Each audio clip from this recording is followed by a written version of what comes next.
Good morning. Good morning. Good morning. I'm going to start with a caveat. And the reason I'm starting with a caveat is I'm going to tell a legal story that is true, but it does not violate any attorney-client privilege because the information was shared by the parties. I had nothing to do with the party, but I know people that were involved with it on a legal basis. Here's the story. There were two young men, in fact they were 13 years old, and they broke into a house in the Kansas City area, and they trashed the house. In fact, they did a very good job on trashing the house.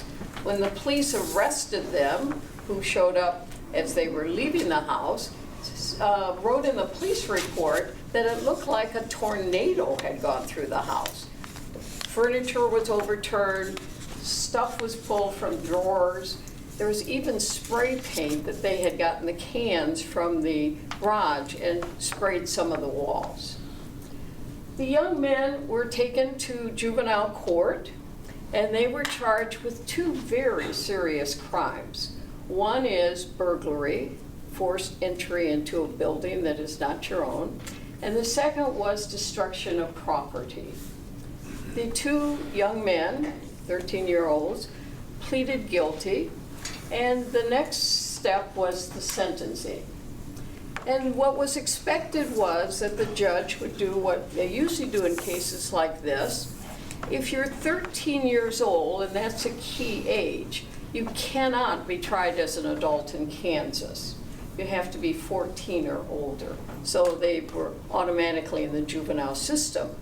What was expected that the judge would do would have them go to the detention center in Olathe for an extended time, put them on probation, and have them make restitution by paying for the extensive damage that they did.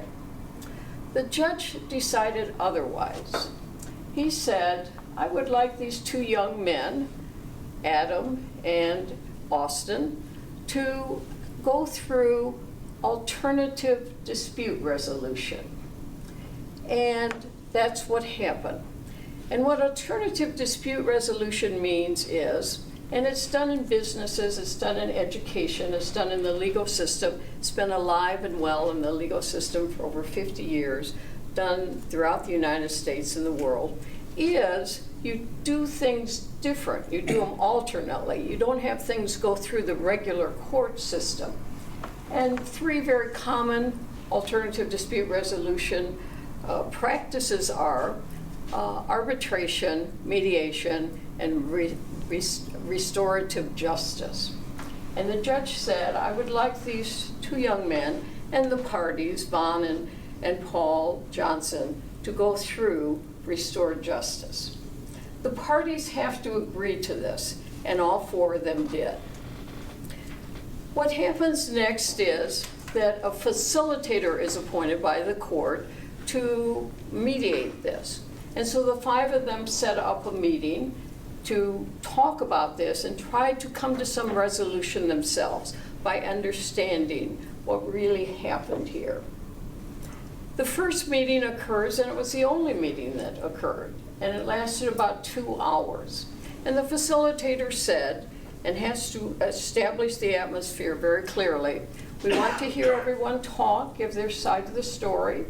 So we want to do a lot of talking, but also a lot of listening, putting ourselves in each other's shoes. We want to also do it very respectful. Everyone is here as a point of view. We want to share this and understand one another. The couple, Vaughn and Paul, were ready. They came in and they were loaded for bear. And the first thing they said to these two young men were, we just want to know, who are you that you can do so much damage in such a short time?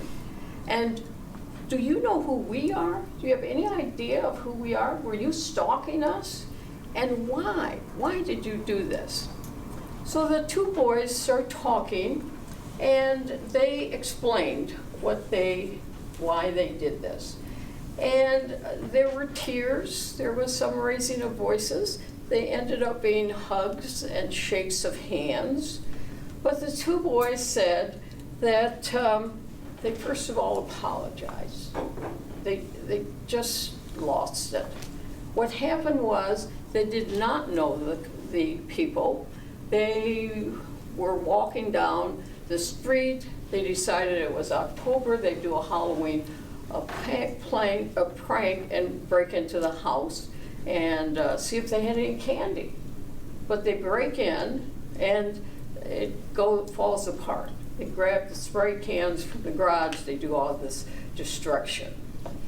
By the end of the 2 hours, the group had decided that the boys would pay for the damage that they had done. But one thing that was very insistent on Paul and Vaughn was that they would do community service in the community, meaning their neighborhood. Their neighborhood had also been violated. They didn't feel safe anymore because of this terrible thing that had happened. The boys agreed to this. They did it, which was 100 hours of community service. They signed an agreement. They stood by their plan. What's the message of all this? There's a lot of message. When we put faces and on people and learn who they are, our attitude changes. But one of the big lessons, I think, is in order to make a difference in the world, sometimes we have to act differently, like this judge did, with a tremendous wisdom of asking these people to go through alternative dispute resolution. Thank you.